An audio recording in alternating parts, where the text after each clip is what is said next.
into March, I realized that locking down wasn't necessary. In fact, I was so naive at the time. I had no idea. I thought I would call a few people. I had some connections with the medical community, pretty extensive actually, in my state, and I thought I could call around and let people know, like, hey, we've got a strategy here. It's not bad. We can prophylax, and we could use hydroxychloroquine as a first-line therapy. We don't need to lock down. We can protect our elderly with prophylaxis, really low doses. And I actually thought that was actually going to be well received. Instead, I was told to go home and to go home and don't use the personal protective equipment because I was just wasting resources. And I literally was on the phone. I won't say who it was, but a fairly high-up person in our society in Texas on one of the boards. And I told him, I said, how old are you? He said, I'm 40-something. I said, look, I've been through the AIDS epidemic, okay? We didn't know if we touched the patients what was going to happen. And I go, I've been through that pandemic itself was very eye-opening for me. I was very scared. I was a young doc. And I didn't go home. I went to work. I'm going to see patients. I told them right then, I said, look, I don't mean to hurt your feelings, but as far as I'm concerned, you're a coward. You go home. You go home. I said, I'm not going home. I'm going to work.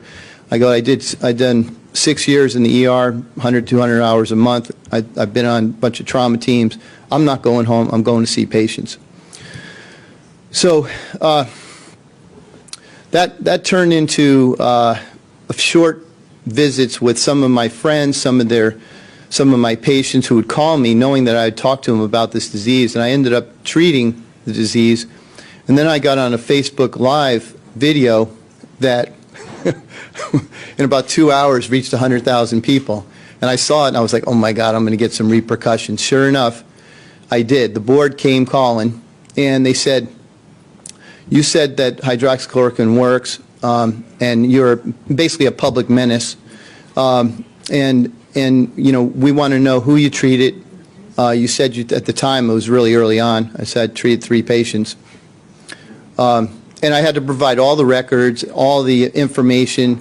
I was very intimidated, as you might imagine, because, you know, I have to practice. I have to feed my family. I love what I'm doing, but, you know, I'm not independently wealthy. I was a little bit afraid. I really was. That lasted about a day.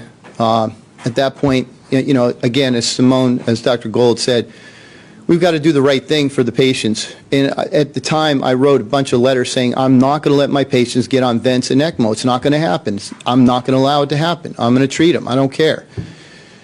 Well, suffice it to say, you know, I got reprimanded. I'm still in a process of negotiation with that whole thing. But as Dr.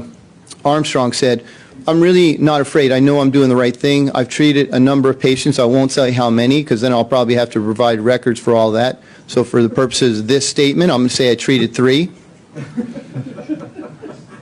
Okay? So the fear of reprisal is the reason why we're in this place right now. Docs don't want to do this. There's a fear of reprisal. I was very worried about it, and I can tell you all the people who believe in this medication, who believe in early treatment, feel the same way. They're really scared to go forward and treat patients because they don't want to lose their medical license, and that's a big deal. So the intimidation is...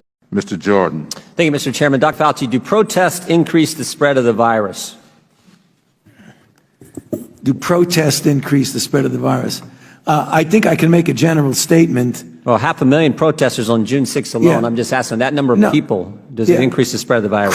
Crowding together, particularly when you're not wearing a mask, contributes to the spread of the virus. Should we limit the protesting? I'm not sure what you mean.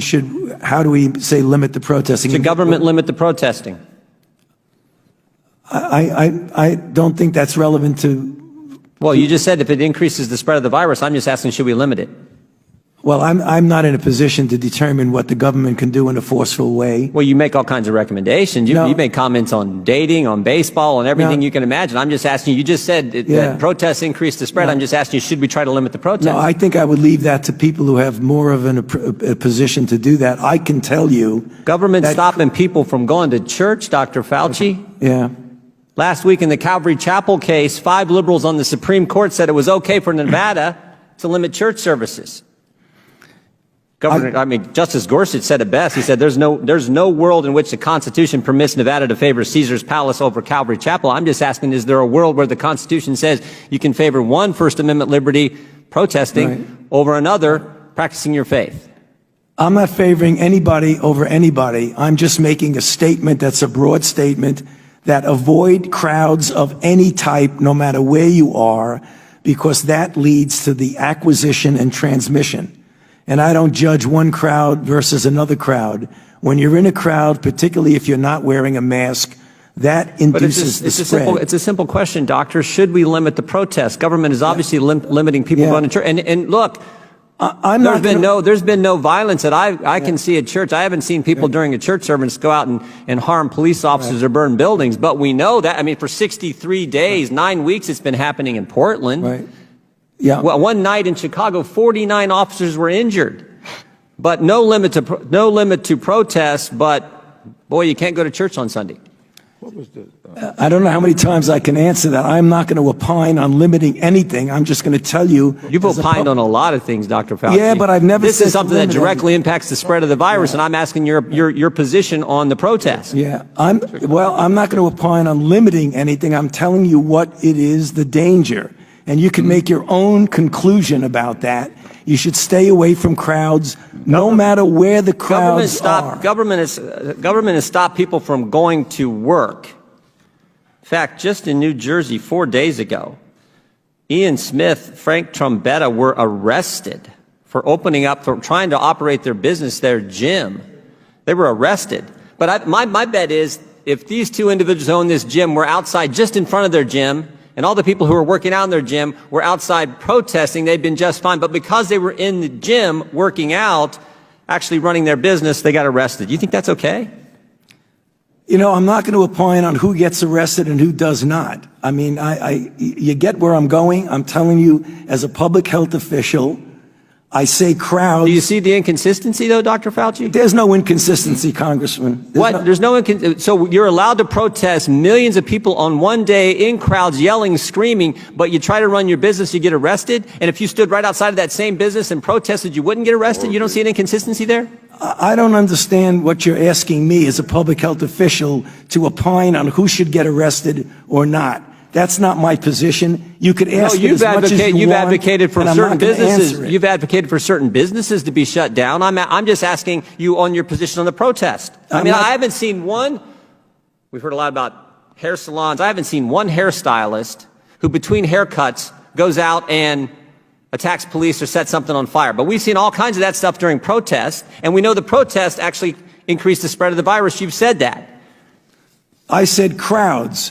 I didn't say specifically. I didn't say protests do anything. So the protests don't increase the spread of the virus? I didn't say that. You're putting words in my mouth. No, I just want an answer to the question. Do the protests increase the spread of the virus? I don't have any scientific evidence that anything. I can tell you that crowds are known, particularly when you don't have a mask, to increase the acquisition and transmission. No matter what the crowd is. So you don't have a position on whether the protests increase the spread of the virus or don't increase the spread of the virus?